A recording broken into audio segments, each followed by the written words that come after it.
Hello मेरे प्यारे बच्चों, क्या हाल चाल। बढ़िया सा। उम्मीद है बच्चों आप सब लोग बहुत अच्छे होंगे। और बच्चों आशा करता हूँ आप सब लोग की पढ़ाई भी जबरदस्त तरीके से चल रही होगी।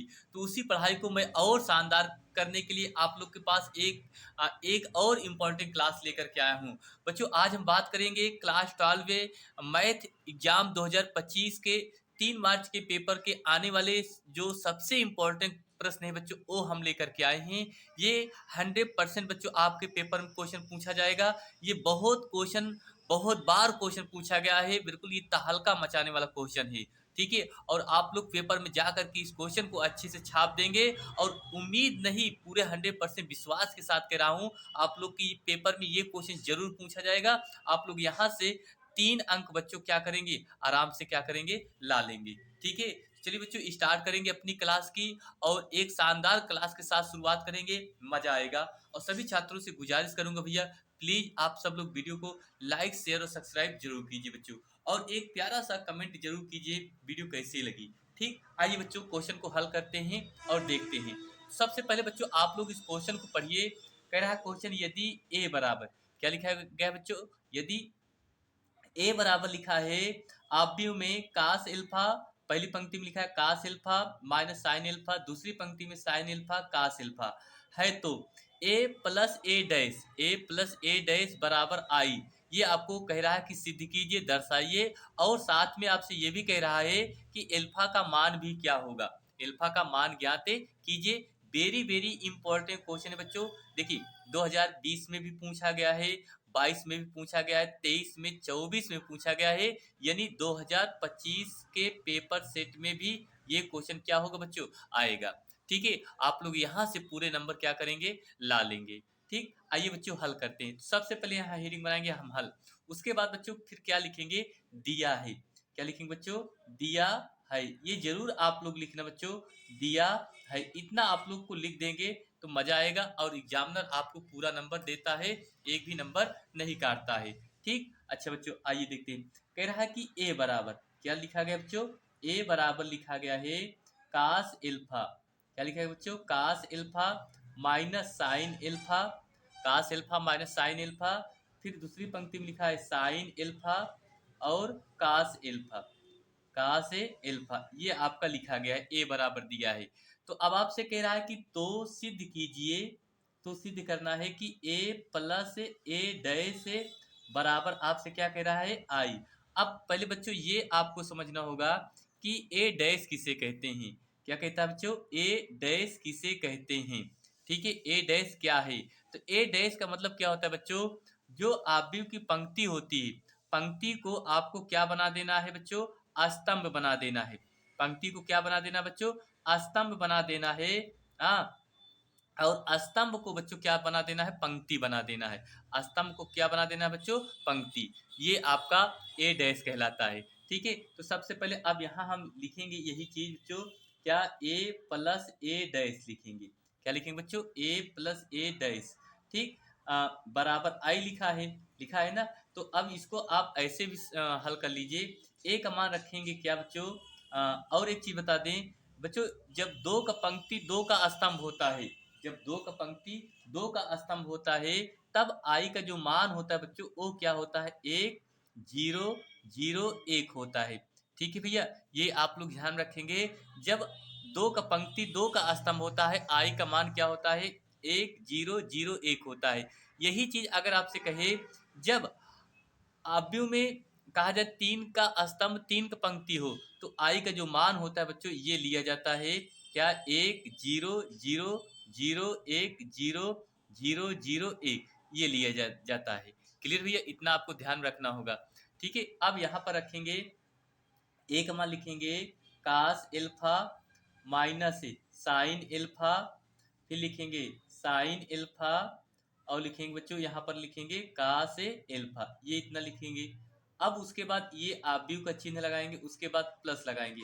फिर ए डैश लिखा, ए डैश, यही अब आपको पलट देना है बच्चों, क्या कर देना है, पलट देना है। मतलब ये पंक्ति को स्तंभ में लिखना होगा। ये कास एल्फा और यहाँ पर लिखेंगे माइनस साइन एल्फा, ये हो गया। फिर यहाँ पर लिखेंगे बच्चों क्या, साइन एल्फा, और क्या लिखेंगे यहाँ पर, कास एल्फा, ये हो गया। बराबर, अब आपका आई का मान क्या होता है, यही तो होता है ना, 1 0 0 1 होता है। क्लियर बच्चों, इतना समझ में आ गया। ठीक, अच्छा आगे देखिए, अब इसको हम बच्चों क्या करेंगे, जोड़ देंगे। अब जोड़ेंगे, ये कास एल्फा और ये कास एल्फा जुड़ जाएगा, कास एल्फा प्लस कास एल्फा, कास एल्फा प्लस क्या लिखेंगे, कास एल्फा, फिर यहाँ पर लिखेंगे माइनस ए साइन एल्फा और प्लस लिखेंगे sine alpha, sine alpha minus sine alpha plus क्या लिखेंगे, साइन एल्फा। फिर ये देखिए आपको लिखेंगे साइन एल्फा और ये माइनस का साइन एल्फा। ठीक भैया, अब उसके बाद यहाँ लिखेंगे कास एल्फा और प्लस ये कास एल्फा हो गया। क्लियर, इतना समझ में आ गया भैया। अच्छा आगे बराबर चिन्ह लगाएंगे, 1 0 0 1। क्लियर, इतना समझ में आ गया। अब ये देखिए, ये जोड़ेंगे तो कितना हो जाएगा, 2 कास एल्फा हो जाएगा। ठीक, यहाँ से ये कट जाएगा, ये कितना आ जाएगा, 0 आ जाएगा, ये कट जाएगा आपका 0 आ जाएगा, और ये जुड़ जाएगा 2 कास एल्फा आ जाएगा। क्लियर, उसके बाद फिर बच्चों बराबर लगाएंगे, 1 0 0 1, ये हो गया आपका। क्लियर, अब उसके बाद बच्चों अब यहां से क्या करेंगे, प्रथम आपदीव से दूसरे आपदीव की तुलना करेंगे, पहले आपदीव से दूसरे आपदीव की तुलना करेंगे। मतलब ये तुलना का मतलब ये हुआ, अब यहां से जब तुलना करेंगे तो लिखेंगे क्या, 2 कास एल्फा बराबर कितना लिखेंगे बच्चों, 1 लिखेंगे। 2 कास एल्फा बराबर कितना लिखेंगे, 1 लिखेंगे। और यहीं पर हो जाएगा आपका कास एल्फा बराबर 1/2 हो जाएगा, कास एल्फा बराबर कितना हो जाएगा, 1/2 हो जाएगा।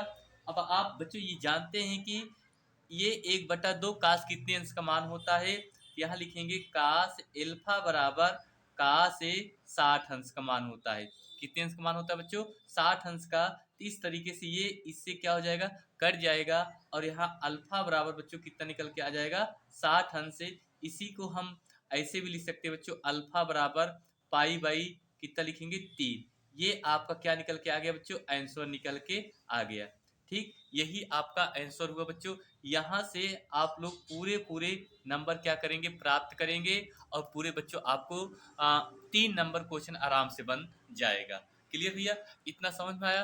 अच्छा एक और क्वेश्चन बच्चों इंपॉर्टेंट है, उसको भी हम देख लेते हैं।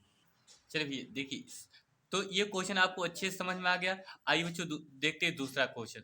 बच्चों ये दूसरा क्वेश्चन, तो दूसरा क्वेश्चन आपका ये सारणी से है बच्चों। कह रहा है कि यदि ए बराबर सारणी में लिखा गया है पहली पंक्ति में 1 से 2 18 यक्स से बराबर 6 2 18 6 हो तो यक्स का मान ज्ञात कीजिए। ये भी क्वेश्चन आपका बहुत इंपॉर्टेंट क्वेश्चन बच्चों। ठीक है, इस टाइप से भी क्वेश्चन आपके पेपर बनते हैं, बड़े आसानी से आप लोग इस क्वेश्चन को कर लेंगे। तो बच्चों इसको हल करने के लिए करना क्या होता है, इसका यहाँ पर हम क्रॉस मल्टीप्लाई अर्थात तिर्यक गुणा करते हैं। यक्स का यक्स में गुणा करेंगे तो बच्चों क्या हो जाएगा, एक्स स्क्वायर, और ये 18 दूनी कितना हो जाएगा, 36 बराबर। ये देखिए इसका भी इसी तरीके से छाछंग क्या होगा, 36, और 18 दूनी कितना होगा बच्चों, 36 हुआ। क्लियर भैया।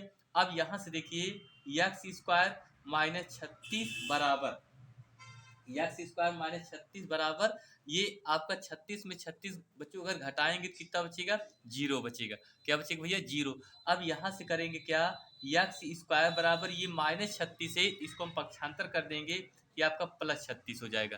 क्या हो जाएगा बच्चों, प्लस 36 हो जाएगा। तो इस तरीके से 36 का बच्चों वर्गमूल जो निकल करके आ गया वो क्या होता है, 6। तो यहाँ पर लिखेंगे एक्स बराबर प्लस माइनस क्या लिखेंगे बच्चों, 6 लिखेंगे। एक्स बराबर प्लस माइनस क्या लिखेंगे, 6 लिखेंगे। यही मेरे भाई आपका आंसर निकल के आ गया। आप लोग ऐसे ही क्या कर देना है बच्चों, आंसर काली पेन से लिख देना है। ठीक बच्चों, तो बच्चों समझ में आया क्वेश्चन ये, आप लोग बताइए कमेंट करके। ये क्वेश्चन बच्चों बहुत इंपॉर्टेंट क्वेश्चन है बच्चों, दोनों इंपॉर्टेंट क्वेश्चन है। आप लोग इस क्वेश्चन के माध्यम से बच्चों आप लोग बड़े आसानी से एक एक क्वेश्चन का आंसर बच्चों क्या करेंगे, लिख देंगे। सबसे इंपॉर्टेंट ये क्वेश्चन था बच्चों जो आप लोग को मैंने अभी बताया। तो इस क्वेश्चन को आप लोग कम से कम 1 से 2 बार बच्चों अगर आप रिपीट कर लेते हैं तो आप लोग को अच्छे से बिल्कुल एकदम क्लियर हो जाएगा, और कुछ इसमें है नहीं। और पूरे बच्चों यहाँ से जो भी आपके पेपर का क्वेश्चन नंबर बनेगा आप लोग बड़े आसानी से क्या करेंगे, कर लेंगे। ठीक बच्चों, आप सबको क्वेश्चन कैसा लगा प्लीज़ आप सब लोग वीडियो पे कमेंट कीजिए। और बच्चों अगर वीडियो पसंद आई है तो प्लीज़ भैया आप सब लोग से रिक्वेस्ट है कि प्लीज़ आप सब लोग वीडियो को लाइक शेयर और सब्सक्राइब जरूर कीजिए। तो चलिए बच्चों, मिलते हैं अगली क्लास में। थैंक यू, आप सभी छात्रों को बहुत बहुत दिल से धन्यवाद देता हूँ। आपने अपना प्यार आशीर्वाद हमें दिया। थैंक यू, धन्यवाद आप सबको।